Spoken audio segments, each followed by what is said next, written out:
여호와께서 변론하시다라는 제목으로 여러분과 말씀을 나누겠습니다. 이사야서 오늘은 이제 3장 마지막 부분을 같이 살펴보는데요. 우리 3장 전 부분에 지난주 설교 기억나시나요? 하나님께서 우리가 의지하는 것들을 제하여 버리신다. 그렇죠? 하나님이 아닌 다른 것들을 우리의 힘으로 삼고 내 삶의 자원으로 삼아서 하나님보다 더 존귀하게 여기고 우리가 더 소중하게 여기는 것들을 하나님께서 제하여 버리시는 것을 살펴보았습니다. 그 모든 고관들, 그리고 지혜자, 용사, 그 모든 사회의 리더십들을 다 제하시죠. 사람을 의지했다가 이제 사회가 풍지박산나고 무질서와 아노미 상태에서 진짜 무엇을 의지해야 되는지를 보게 하셨습니다. 성도 여러분, 오늘은 고관들 그리고 백성의 장로들에 대해서 하나님께서 재판정에서 신문과 변론을 하십니다. 그리고 이어서는 그 시온의 딸들, 예루살렘의 딸들이 가지고 있었던 죄, 그들의 그 죄가 무엇인지를 고발하시는데요. 이 말씀을 통해서 이 시대의 현실과 또 우리의 삶도 함께 조명해보고 우리가 하나님이 무엇을 더 기뻐하시는지 함께 깨닫는 은혜가 있기를 주님의 이름으로 축원합니다. 13절 말씀을 보니 여호와께서 변론하러 일어나시며 백성들을 심판하려고 서시도다라고 말합니다. 하나님께서 재판정에 들어오시는 겁니다. 그리고 이제 그 모든 심판을 하시기 위해 좌정하시며 이제 선포하시는 것이죠. 그 고관들, 백성들의 장로로 하나님께서 세우신 자들이 어떤 죄를 지었는지를 말씀하십니다. 여러분, 고관이나 백성의 장로는 지도자들이죠. 지금 이 땅도 지도자들을 하나님께서 세우셔서 일하십니다. 그들에게 주어진 권세는 하나님께서 주신 겁니다. 그러면 하나님께서는 그 권세를 왜 주셨습니까? 하나님의 뜻을 대신하여 그 백성들을 하나님의 뜻에 부합하도록 돌보고 섬기라고 주신 겁니다. 그런데 이 이스라엘, 하나님의 백성이라고 여기는 선민들이 그리고 그들의 지도자들이 어떻게 행했는지 적나라하게 고발하는데 어떤 짓을 했을까요? 여러분 14절 우리가 함께 읽어볼까요? 시작. 여호와께서 자기 백성의 장로들과 고관들을 신문하러 오시리니 포도원을 삼킨 자는 너희이며 가난한 자에게서 탈취한 물건이 너희의 집에 있도다. 자기 백성의 장로 그리고 고관들을 신문하는데 그 내용이 포도원을 삼켰습니다. 여러분, 자신의 포도원이 아닌데 그 포도원을 자기에게 주어진 권력을 불법적으로 사적 이익을 얻기 위해서 행사한 거죠. 빼앗은 겁니다. 강탈한 거죠. 그리고 가난한 자에게서 탈취할 물건, 가난한 자가 갖고 있는 물건은 여러분 아시는 것처럼 소중하지요. 부자는 많은 것을 갖고 있기에 그 모든 것에 넉넉함이 있지만 가난한 사람은 그 하나하나가 없으면 살 수 없는 사람들이잖아요. 그런데 그들의 물건이 지금 어디에 있어요? 너희 집에 있다는 거예요. 그럼 이게 어떻게 된 걸까요? 예, 맞아요. 여러분들이 생각하는 것. 예, 하나님이 권력을 주셨는데 그 권력 그리고 그 직책을 가지고 오히려 더 섬기고 봉사해야 하는데 봉사가 아니라 그것으로 이 가난한 사람들 그리고 힘없는 사람들을 강압하고 그들에게서 강탈하여 자기 것으로 삼아버린 거예요. 이에 뺏은 겁니다. 힘으로 그들을 눌러버린 겁니다. 예수님께서 제자들에게 이렇게 그 리더십에 대해서 말씀해 주신 구절이 있습니다. 마가복음 10장 42절 이하의 말씀입니다.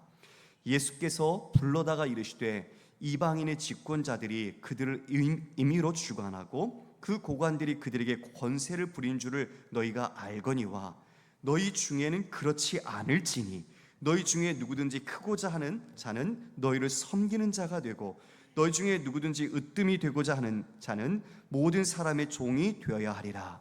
인자가 온 것은 섬김을 받으려 함이 아니라 도리어 섬기려 하고 자기 목숨을 많은 사람의 대속물로 주려 함이니라. 여러분, 이 말씀을 주신 맥락이 어떤 배경인가? 예, 야고보와 요한 아시는 것처럼 그들이 예수님을 찾아가서 이제 주님의 나라에 임하면 자신들을 그 좌우편에 앉혀달라고 청탁을 한 거예요. 이런 상황 속에서 지금 예수님께서 자신이 어떻게 행하는지, 내가 온 이 목적이 무엇인지를 말씀해 주는 겁니다. 나는 도리어 섬기는 자로서 왔다. 섬김을 받는 자가 아니라 진짜 섬기는데 내 목숨마저도 대속물로 내어주러 왔다라고 이야기합니다. 여러분, 기독교인의 리더십은 어떤 리더십일까요? 섬김과 사랑의 리더십입니다. 내 자신이 섬김을 받는 것이 아니라 도리어 섬기는 것이 기쁨이고, 그것이 사랑의 베품과 함께 나눔이 이 하나님이 기뻐하시는 권위, 권세를 주신 목적이라는 거죠. 그러니까 우리가 주님께서 우리에게 은혜를 주시는데 누군가는 그 은혜가 자기의 공로, 자기의 자격이 된다면 여러분, 목이 뻣뻣해질 거예요. 교회에서 무슨 직분을 맡거나 아니면 교계에서 어떤 일에 직분을 맡았을 때 하나님께서 그것을 맡기신 건데 하나님을 바라볼진데 오히려 겸손하고 온유함으로 그 일을 해야 되지만, 만약 우리가 하나님을 보지 못한다면 그것은 오히려 내 권력이 되고 내 자리가 되고 내 명예와 영광을 추구하는 자리가 되는 거죠. 그래서 오히려 우리는 어떤 직분이나 감투를 받을 때 신중해야 합니다. 그것이 하나님의 영광을 가린다면 오히려 그것을 안 하는 것이 더 바람직하겠죠.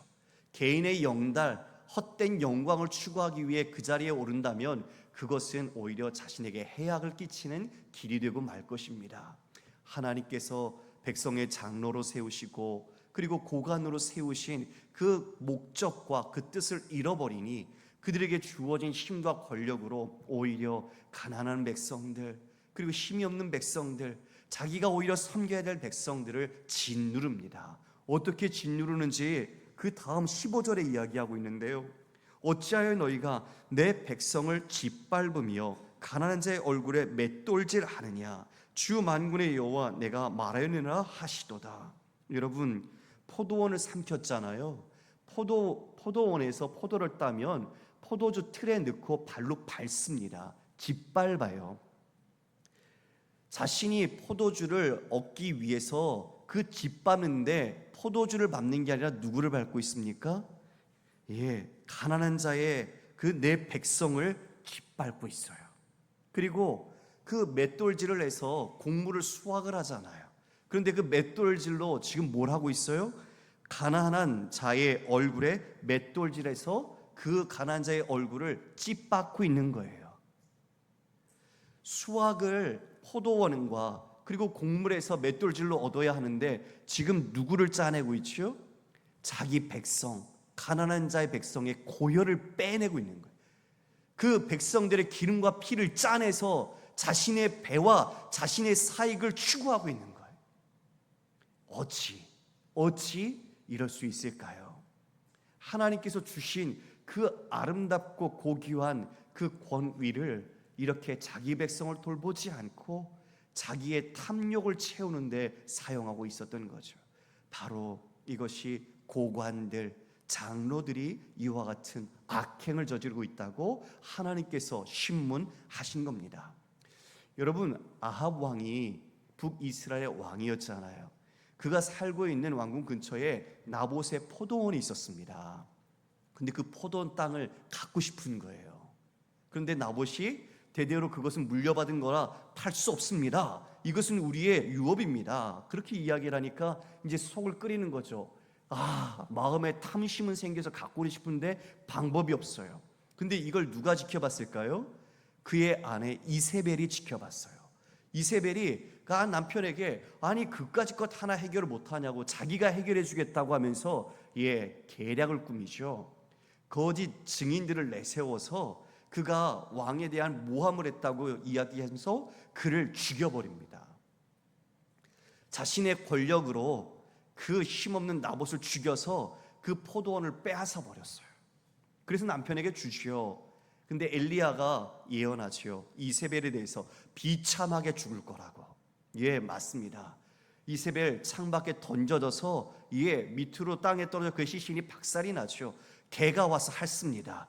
시신을 이제 장사 지내러 보니까 남은 시신이 없어요. 아주 비참한 말로를 보게 됩니다. 권력, 하나님이 주신 것을 선하게 사용하지 않았을 때 자신의 배와 자신의 탐심을 채우기 위하여 불법으로 행하는 이 모든 것들을 하나님이 아신다고 말하는 거죠. 분명히 심판합니다. 여러분, 하나님의 재판정에는 1심 이후에 2심, 3심 항소와 상고가 있을까요? 없을까요? 없어요. 하나님은 단심제예요. 한번 끝나면 그냥 형 확정이에요. 그러니까 조심해야 돼요. 하나님 앞에 바르게 살아야 돼요. 이렇게 이들에 대해서 이 죄에 밝혔으니 이제 이들의 이 죄의 형량은 더 이상 변개되지 않아요. 하나님이 그 모든 것을 이미 확정하신 것이죠. 그 고관들이 그렇게 불법을 일삼고 탐욕을 행하며 살았습니다. 그런데 이어서 누구의 죄가 나올까요? 여러분, 그 다음 보니까 16절에 이제 시온의 딸들에게 여호와께서 말씀하십니다. 우리 16절을 함께 읽겠습니다. 시작. 여호와께서 또 말씀하시되 시온의 딸들이 교만하여 느린 목, 정을 통하는 눈으로 다니며 아기작거려 걸으며 발로는 쟁쟁한 소리를 낸다 하시도다. 이게 여러분 읽었는데 어떤 행동과 어떤 외모를 갖고 있는지 좀 여러분 상상이 되세요? 지금 그 남편들, 고관들, 상류층 사람들이 이 남편들은 이렇게 패악을 일삼았어요. 그런데 그 여인들을 보니까 교만에 빠져 있어요. 교만에 빠져서 목을 누린다. 여러분, 누린 목은 아름다움을 추구하는 거예요. 장신구를 걸기 위해서. 그리고 정을 통하는 눈, 이게 뭐지요? 헐기헐기 눈으로 사람들을 유혹하는 거예요. 그리고 다니는데 그 다니는 걸음이 아기작 거린대요. 교태를 부리면서 사람들 눈에 띄게 다니는 거죠. 아기 걸음으로 쟁쟁쟁 다니듯이 뭔가 그 사람들이 자신에게 집중하도록 그 걷는 태도조차도 그렇게 하는 거죠. 그리고 발로는 쟁쟁한 소리를 낸다. 여러분, 이거는 발에 발목걸이를 차서 그 방울이 울리는 거예요. 그렇게 다닐 때마다 소리가 나니까 여러분, 지나가는 사람들이 어떻게 되겠어요? 소리가 나면 쳐다보겠죠. 그러니까 지금 이 딸들이 교만해서 그들이 갖고 있는 마음이 음란해요. 그리고 도덕적으로 올바르지 않아요. 다른 사람들과 정을 통하기 위해서 눈을 흘리고 있고 사람들이 자신을 쳐다보도록 그 걸음걸이나 그리고 발에 고리를 차고서 소리를 내면서 다니는 거예요. 이게 지금 이 시온의 딸들이 행하고 있는 모습이었습니다. 음란하죠. 올바르지 않아요. 그들의 마음은 하나님의 마음이 아니라 다른 사람을 유혹하려고 하는 의도를 갖고 있는 마음이에요. 이걸 지금 하나님께서 말씀하시는 거예요. 그들에 대하여 너희들이 이렇게 교만하고 교태를 부리고 있구나. 너희들이 남자의 시선을 끌려고 이와 같이 유혹하고 있구나. 여러분, 그리고 나서 18절을 한번 눈으로 보십시오. 18절부터 23절까지 뭐 이렇게 많은 장신구들과 오시는지 몰랐어요. 수많은 내용들이 나오는데 제가 세보니까 21가지나 돼요. 21가지. 와, 이 치장하려니까 어마어마하게 많은 것들이 들어가더라고요. 이 21가지의 이 목록을 쭉 나열해주고 있는 거죠. 그 목록은 다 뭘 말할까요? 그들이 자신의 아름다움을 뽐내기 위해서, 외모를 치장하기 위해서 했던 것들이에요. 수많은 것들을, 사치품을 사 모으고 그것들로 자신의 몸을 가리고 더 많은 사람들을 유혹하고 더 집중시키려고 했던, 관심을 받으려고 했던 모습들이 나타나고 있는 거죠. 여러분, 그 꾸미는 게 나쁜 건 아니에요. 외모를 관리하는 건 나쁜 건 아니에요. 그런데 문제는 그걸 너무 거기에 집착하고 과도하게 하는 게 문제죠. 우리가 적당하게 진짜 우리의 모든 것을 좀 아름답게 보여주는 건 좋지만 지금 그들의 마음이 여러분 어디에 있다는 걸 보여주는 거예요?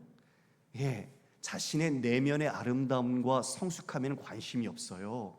하나님이 없는 이 더러운 마음, 추악한 죄악의 마음을 지금 온갖 장신구로 다 가리고 있는 거예요. 사람이 겉으로 번쩍번쩍하지만 속은 뭐죠? 텅 비어 있는 거예요. 지금 그걸 주님은 이 장신구의 목록 속에서 그들이 삶을 어디에 초점 맞추고 살았는지를 고발하시는 거예요. 여러분들이 만약 돈이 생기면 어디에 가장 많이 투자하시거나 어디에 여러분들 관심을 가지고 돈을 소비하십니까? 그 돈이 쓰이는 소비를 보면 그 사람의 삶의 모습을 알 수 있어요. 지금 이처럼 이 여인들이 과소비를 하잖아요. 사치를 하잖아요. 여러분, 돈이 없으면요 사치도 못해요. 맞죠? 먹고 살기가 빠듯한데 어떻게 여기 나오는 이런 장신구들 폐물들을 사서 모으겠어요? 다 먹고 살만 하니까. 그러니까 지금 이 목록들이 쭉 나오는 거예요. 그러면 그 당시에 여자들은 경제 활동을 하지 않았어요. 이거 다 누가 갖다 준 돈이에요? 남편들이. 맞아요. 남편들이 갖다 준 돈이에요. 그런데 그 돈으로 지금 사치를 하고 있는 거예요. 자신의 외모의 치장에 집중하고 있는 거예요. 그러면 여러분, 그 남편들이 갖다 준 돈이 앞서 우리가 13절부터 봤지만 어떤 돈이에요? 부정한 돈이요, 뇌물이요, 사람들의 고열을 빨아서 착복한 돈이요. 그 돈을 가져와서 아내에게 주니 그 아내들이, 상주층 여인들과 이 여인들이 그것으로 이 모든 장신구를 사서 자신을 꾸미는 거예요. 잘못됐죠? 여러분, 남편들이 부정한 돈 갖고 오면 여러분 기뻐해야 돼요? 아니면 뭐라고 해야 돼요? 어떻게 해야 돼요? 우리 권사님들한테만 물어봐야 되나? 그죠? 예. 안 가져오신다고요? 예. 그건 정직하게 번 돈만 갖고 오시면 잘하는 거예요. 예. 여러분, 뇌물 받고 부정하게 해서 갖고 온 돈 받으면 여러분 그때 어떻게 되죠? 당신이 왜 이와 같은 돈을 받았냐고, 이것으로 당신은 족쇄에 걸리는 거라고, 그리고 정의롭고 올바르게 행하지 못하게 될 것이라고. 왜요? 뇌물을 받으면 굳게 만들게 돼 있어요. 그래서 우리는 올바르게 정직하고 땀 흘려서 번 돈으로 우리 하나님이 주신 것 안에서 만족하며 살아야 합니다. 그런데 이 여인들이 남편에게 말하지 않은 거예요. 왜 공의롭게 행하지 않았습니까? 하나님이 주신 권력과 그 자리를 깨끗하게 정의를 가지고 섬겨야 하는데 왜 그렇게 하지 않았습니까? 라고 말하지 않은 거예요. 그러면 이 여인들은 뭐가 된 거예요? 공범이에요. 공범. 같이 그 편익을 같이 편승해서 취하고 있는 거죠. 잘못한 거예요. 하나님이 없어요. 하나님에 대한 관점이 지금 남편이나 아내나 이 고관들이나 이 상류층의 여인들이나 보이지 않아요. 진짜 하나님이 남편인데 그 남편이신 하나님을 그들의 마음에 두기를 싫어하고 거역했어요. 그러니까 그 추악한 마음을 겉모양으로 다 치장하는 거예요. 화려함으로써. 여러분, 사치는요 단순히 개인의 문제가 아닙니다. 왜냐하면 사치는 사회 전반의 도덕적인 타락을 야기해요. 과도한 사치를 하다 보면 소비의 형태가 아주 안 좋아집니다. 건전한 소비가 이루어지지 않아요. 한쪽에 편중된 과소비, 사치품만 사게 되는 거예요. 그렇게 되면 여러분 빈부격차가 생기게 되고, 당연히 빈부격차가 생기면 사회적 갈등이 야기됩니다. 물질을 가장 중시하는 가치관이 확산되면서 정말 우리의 내면과 우리의 영혼을 위한 영적, 도덕적 가치는 경시되는 거예요. 그러니까 물질주의, 황금만능주의가 판칠수록 어떻게 될까요? 인간의 안에 있는 내면과 자신 안의 아름다움과 성숙한 모습을 점점 우습게 여겨지는 거예요. 돈 많은 사람이 잘 사는 사람, 부유한 사람이 능력 있는 사람처럼 되는 거예요. 근데 여러분, 제가 묻겠습니다. 우리가 치장하고 겉모습으로 잘 꾸미고 또 뭐 요즘 주사도 맞잖아요. 무슨 톡스 주사도 맞고 막 그래요. 예, 그럴 수 있죠. 그런데 그렇게 해서 그게 평생 가나요? 다 하나님 앞에 갈 날이 다가올수록 우리에게는 점점 주름살이 가고요. 그리고 얼굴에도 점도 생기고요. 점점 피부가 옛날에는 아주 탱글탱글했는데 이제는 라면만 부어도 이렇게 붓기가 안 가라앉아요. 여러분, 이상하게 생각하지 마세요. 자연스러운 거예요. 그죠? 자연스러운 거예요. 나이가 들면 머리도 빠지고요. 머리가 하얗게 되는 거예요. 그런데 그걸 끝까지 저항해 보겠다고, 예, 돈으로 그냥 그것을 어떻게 만들어 보겠다고 그러지 마세요. 자연스러운 게 가장 아름다운 것 같고요, 아름답게 늙는 게 가장 우리에게 주어진 매력인 것 같아요. 예, 그 우리 외적인 외모는 영원하지 않아요. 근데 진짜 사람을 만나다 보면 변하지 않는 매력이 있는 사람이 있는데요, 그 매력이 외적인 매력이 아니라 이 내면에서 오더라고요. 그 사람의 인품, 인격, 처음에는 잘 느껴지지 않는데 만나다 볼수록 이 사람이 진짜 매력이 있고 우리가 괜히 진국이구나라고 이야기하잖아요. 그런 사람들이 있어요. 여러분, 우리 그리스도인이 그런 사람 되어야 되지 않을까요? 바로 여러분 옆에 계신 분들, 우리가 바로 그런 사람이 되어야 할 줄 믿습니다. 왜요? 주님이 우리 안에 계시니까, 주님을 닮아가니까 이 세상에 예수 향기를 알리는 사람으로 우리가 그 같은 매력을 발산하게 되는 것이죠. 우리 옆에 분 보고 그렇게 얘기하십시다. 예수 향기 날리는 매력적인 사람입니다. 예, 우리가 그렇게 이 시대 속에 주님의 향기를 날리며 살아야 할 줄 믿습니다. 근데 오늘날 우리 시대를 좀 돌아보면요, 왜 이렇게 외모지상주의 그런 내용들이 많은지요. 내적인 아름다움보다 외적인 것에 더 많은 것을 치중하고 있습니다. 명품 신드롬이잖아요. 누가 명품 하나 샀으면 나도 그 명품 백, 아니면 명품 옷, 아니면 명품 갑, 이런 것들을 다 가져야 한다고 생각해요. 그래야 내 자신이 뭔가 좀 된 것처럼 여기는 그 물질의 내 가치, 내 중심을 두고 사람들에게 평가받는 시대의 모습을 보고 있어요. 여러분, 성형 중독이란 말도 들어보셨죠? 이게 얼마나 외모지상주의며 그런 말까지 나왔겠어요. 돈을 수없이 들여서 이와 같이 외모에만 집중하고는 모습, 그러면 오히려 내면은 어떻게 될까요? 내면이 황폐화되는 거죠. 진짜 내면을 가꾸고 내면의 아름다움을 추구해야 되는데 이 외적, 내적인 이 균형이 무너져 버리는 거예요. 겉모습은 아름다운데요, 그 사람이 가지고 있는 건 명품인데요, 그 사람과 몇 마디 이야기 나눠보면 그 사람이 어떤 사람인지 알게 돼요. 그러면서 실망하는 경우가 많아요. 겉으로 보이는 게 진짜 자신이 아니라 우리 그리스도인은 우리의 속사람이 정말 중요하죠. 겉사람은 날로 후패하나 우리의 속사람은 날로 새로워진다. 바로 그게 우리 진정한 우리의 인격이기 때문입니다. 안타까운 이런 모습 속에 이들이 잠겨 있었습니다. 그들에 대해서 하나님께서 17절에 뭐라고 말씀하십니까? 그러므로 주께서 시온의 딸들의 정수리에 딱지가 생기게 하시며 여호와께서 그들의 하체가 드러나게 하시리라. 그렇게 자랑하고 즐거워하고 자신의 부와 명예로 삼으며 자신이 자랑했던 사치했던 그 모든 것들을 하나님께서 한순간에 치욕거리로 만들어 버리시는 거예요. 그들의 그 딸 정수리에 딱지가 생긴다. 딱지 부스럼처럼 그런 것들이 생기고, 그래서 그 머리를 밀어버리게 만드시는 거죠. 그리고 그들의 하체가 드러나게 한다. 수치를 당하게 만드시는 겁니다. 그래서 18절부터 23절까지 나왔던 그 모든 장신과 폐물들을 하나님께서 다 제해버리시겠다. 다 목록을 알고 계세요. 하나님 되게 디테일하시죠. 그렇죠 여러분? 그냥 한마디로 너희들이 사랑하고 아꼈던 장신구들 그렇게 말하면 될 텐데 하나하나 조목조목 다 기록하셨어요. 다 아세요. 뭘 가장 소중히 여겼는지 다 기록하셨어요. 그리고 나서 24절에 이렇게 말씀하십니다. 우리 함께 읽겠습니다. 시작. 그때에 썩은 냄새가 향기를 대신하고 노끈이 띠를 대신하고 해머리가 숱한 머리털을 대신하고 굵은 베옷이 화려한 옷을 대신하고 수치스러운 흔적이 아름다움을 대신할 것이며. 향수 뿌리고 다녔거든요. 향기가. 그런데 그게 아니라 썩은 냄새가 풍깁니다. 그리고 그들의 그 아름다운 머리띠가 아니라 노끈이 묶입니다. 그리고 그 머리에 아름답게 치장했던 것이 대머리가 숱한 머리털처럼 돼버리고 말았습니다. 대머리가 된 거예요. 그리고 굵은 베옷을 입습니다.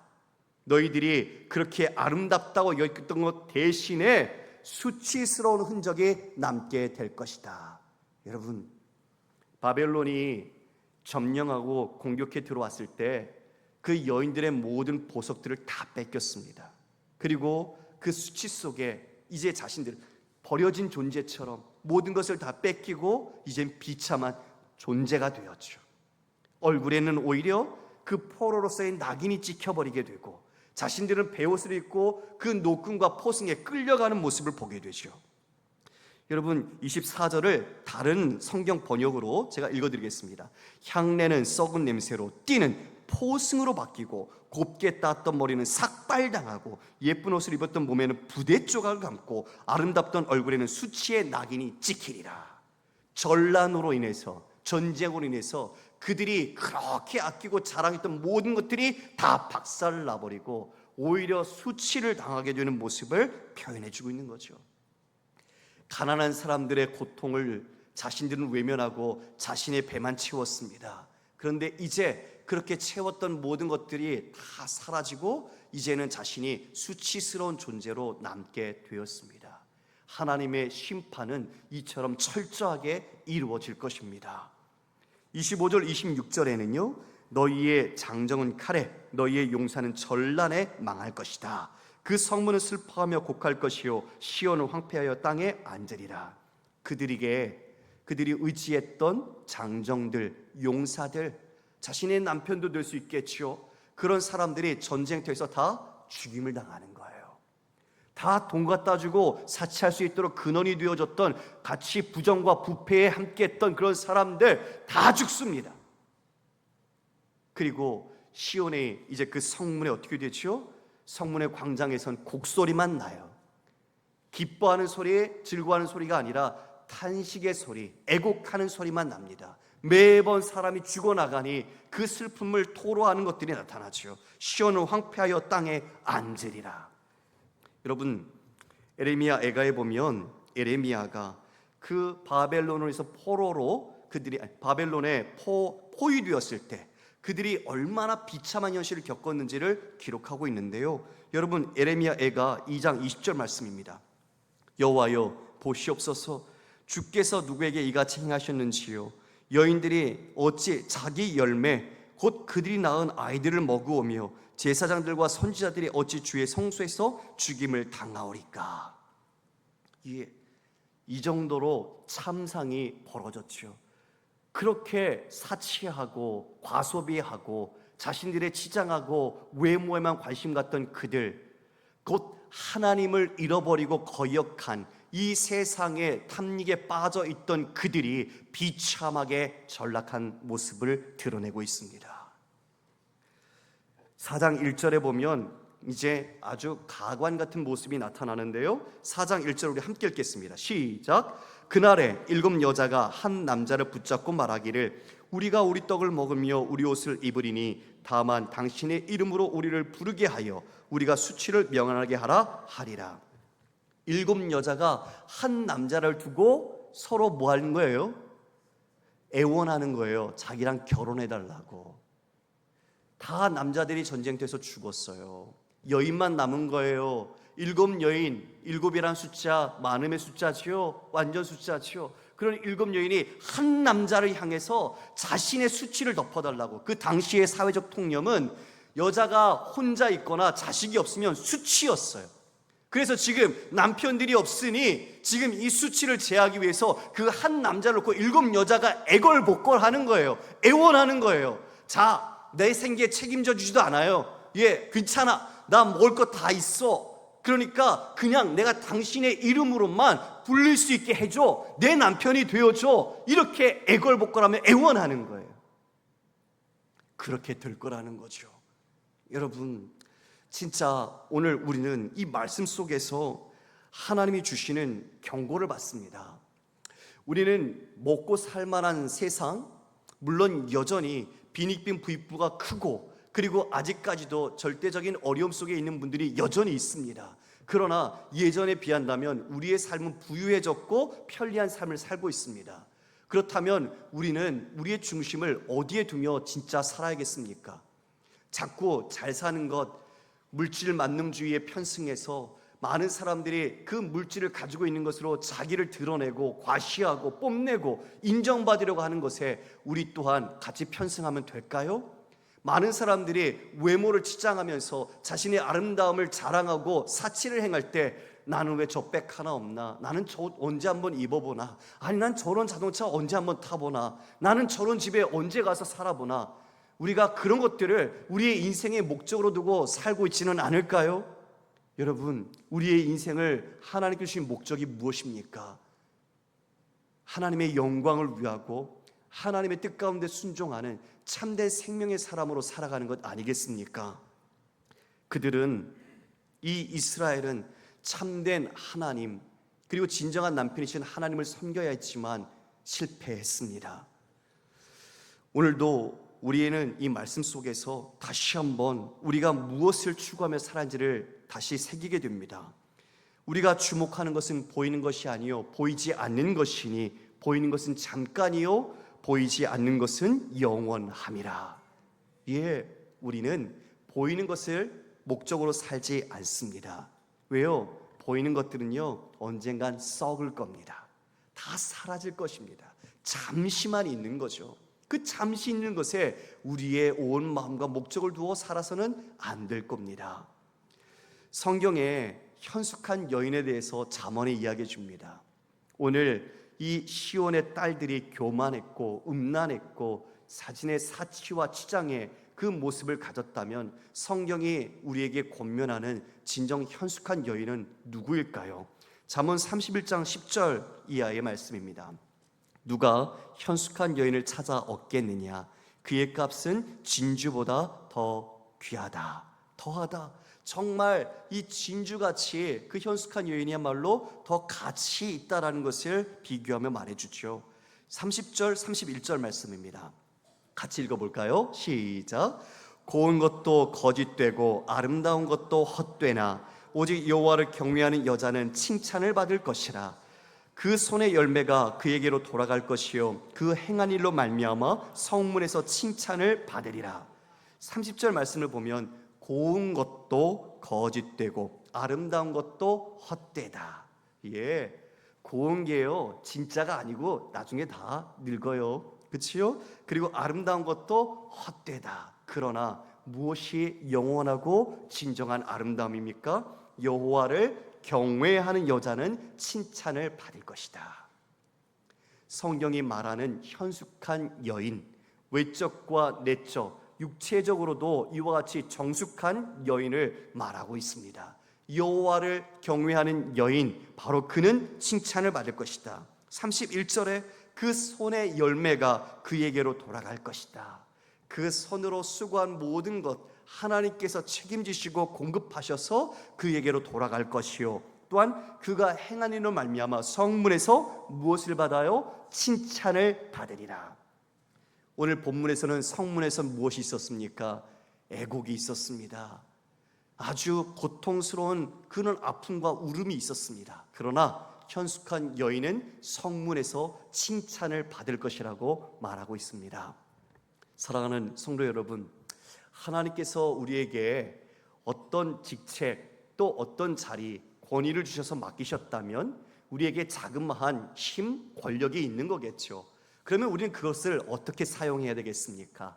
그것은 하나님께서 우리에게 위탁하신 것입니다. 그러므로 내 자신을 위해 사용하는 것이 아니라 오늘 우리 주께서 말씀하신 것처럼 자신의 대속물로 내어주신 그 섬김의 리더십 그리고 사랑을 베푸는 리더십으로 우리는 이 세상 가운데서 행해야 할 것입니다.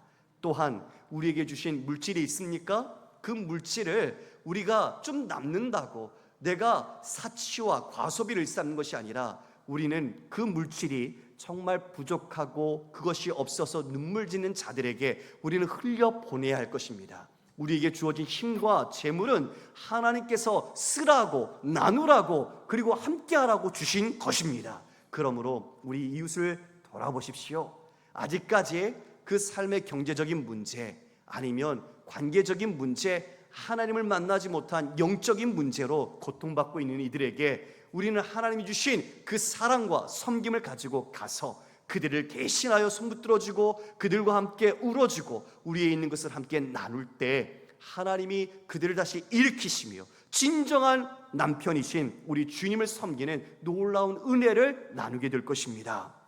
그러므로 우리는 세상에서 화려하게 보이는 것에 우리의 눈을 두지 말고 여러분 모두가 여호와를 경외하는 아름다운 그리스도인의 향기를 이 세상 모든 곳에 여러분이 몸닿는 자리에서 마음껏 발산하여 우리 하나님의 영광을 드러내는 우리 사랑하는 영천의 모든 교회들 되시기를 주님의 이름으로 축복합니다.